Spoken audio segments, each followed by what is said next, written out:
نہ ہمدردی چاہیے ہوتی ہے، پھر تو بس اس دل کو سکون چاہیے ہوتا ہے، پھر بس کوئی ایسا لمحہ چاہیے ہوتا ہے جو قبولیت کا لمحہ ہو۔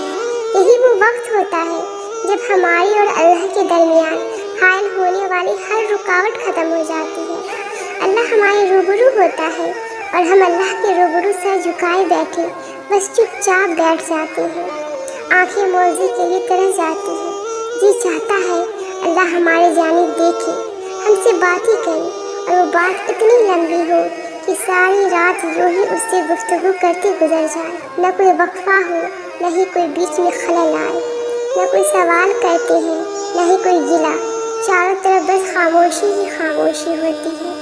جھولی تو پھیلائی جاتی ہے مگر زبان سے ایک بھی حرف ادا کرنے کی سکت باقی نہیں رہتی، کیونکہ تب دل جان جاتا ہے کہ وہ سن رہا ہے۔ تہجد میں بہائے گئے آنسو کبھی رائگاں نہیں جاتے۔ بے بسی کا ایسا عالم ہوتا ہے کہ ایک لمحہ ہزار صدیوں کے برابر لگنے لگتا ہے، پھر یوں محسوس ہوتا ہے جیسے زندگی اس ایک لمحے میں آ کر رک سی گئی ہو، جیسے سانس تھم سی گئی ہو۔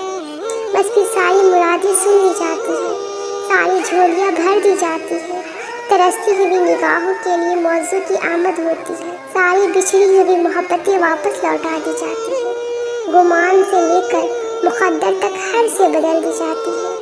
جب وقت تہجد کن کی فریاد کی جاتی ہے تو فیکن کی نوازشیں کر دی جاتی ہے، پھر بگاڑنے والوں کی بگڑ جاتی ہے اور بگڑی ہوئی کی قسمت سنور جاتی ہے۔ جو بول کر کی گئی اور جو بن بولے کی گئی وہ ساری دعائیں سن لی جاتی ہیں۔ کیا پتہ اللہ تمہاری من پسند چیز تم سے صرف ایک آزمائش کی دوری پر رکھی ہو، کیا پتہ اس آزمائش میں تمہاری تکلیف کا حل چھپا ہو، کیا پتہ جو تمہیں تاخیر لگ رہی ہے وہ تمہاری خیر ہو، کیا پتہ یہ رکاوٹیں ہی تمہارے لیے موضوع کا وسیلہ ہو، کیا پتہ جو تمہیں رکاوٹ لگ رہی ہے وہ تمہاری منزل کا راستہ ہو، کیا پتہ کہ نصیب میں نہیں وہ دعاؤں کے ذریعے تمہیں ملنا ہو، اور کیا پتہ تمہاری آزمائش کے بعد ہی تمہاری دعاؤں کا پورا ہونا ہو۔ جانتے ہو موضوع کیسے ہوتی ہے؟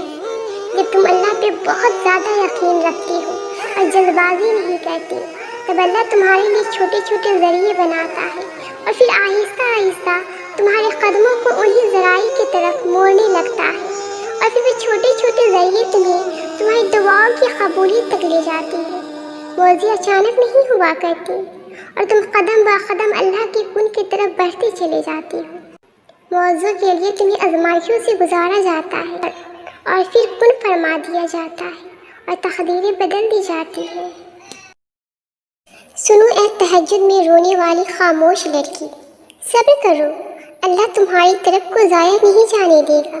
یقین کرو، اللہ تمہاری سجدوں میں لی ہوئی سرگوشی سے اچھی طرح واقف ہے۔ تمہارے صبر اور یقین کے بعد اللہ نے شکر کا وقت بھی رکھا ہے۔ زندگی کے ہر موڑ پر جہاں آزمائش ہوتی ہے وہاں اللہ کی مدد بھی ہوتی ہے۔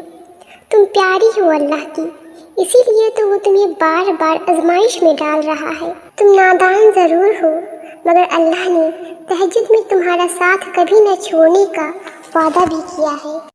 یہ صبر کی امتحان اللہ نے تمہیں اپنے قریب لانے کے لیے ہی رکھی ہے۔ تم مایوس نہیں ہو سکتی، تمہارا یقین تو اللہ ہے نا۔ تمہارا یہ نمازوں میں رونا بے وجہ نہیں ہے، اور بے فکر ہو جا، یہ کبھی بھی ضائع نہیں جائے گا۔ وہ اللہ کسی کا احسان نہیں رکھتا۔ وہ آنسو جو اس کے لیے بہائے جاتے ہیں اس آنسوؤں کو پانی سے موتی بنا دیتا ہے۔ اس کے حوالے جو بھی ہوتا ہے وہ سنبھال لیتا ہے۔ وہ ایک آنسو کو اتنی محبت سے سنبھالتا ہے تو سوچو وہ ان دعاؤں کو کتنی خوبصورتی سے رکھے گا جو صرف اسی سے مانگی گئی ہے۔ وہ ان سجدوں کو کیسے بھولے گا جو تکلیف میں صرف اسی کے آگے جھکی ہے۔ وہ سب دیکھنے والا ہے، اس کی نظر ہر چیز پر ہے۔ اب بہت جلد آسمان سے تمہارے صبر کا صلہ آنے والا ہے۔ اللہ تمہارے سارے دکھ ختم کرنے والا ہے۔ اب وہ خوشیوں کی بارش کر کے تمہارے سارے غم دھو دے گا۔ تمہاری دعائیں، تمہارے آنسو، دیکھو کچھ بھی رائگاں نہیں جائے گا۔ اب تو تمہارے زندگی میں معاوضہ ہو، اب تم خوشیوں کو اپنی زندگی میں آنا دیکھو گے۔ میرا اللہ تو رحیم ہے، وہ تکلیف دیتا ہے تو ختم کرنے کا بھی انتظام کر رکھا ہے۔ اللہ غم دیتا ہے تو خوشیاں بھی نصیب کرتا ہے۔ بے شک ہر غم کے بعد اللہ نے آسانی بھی دی ہے۔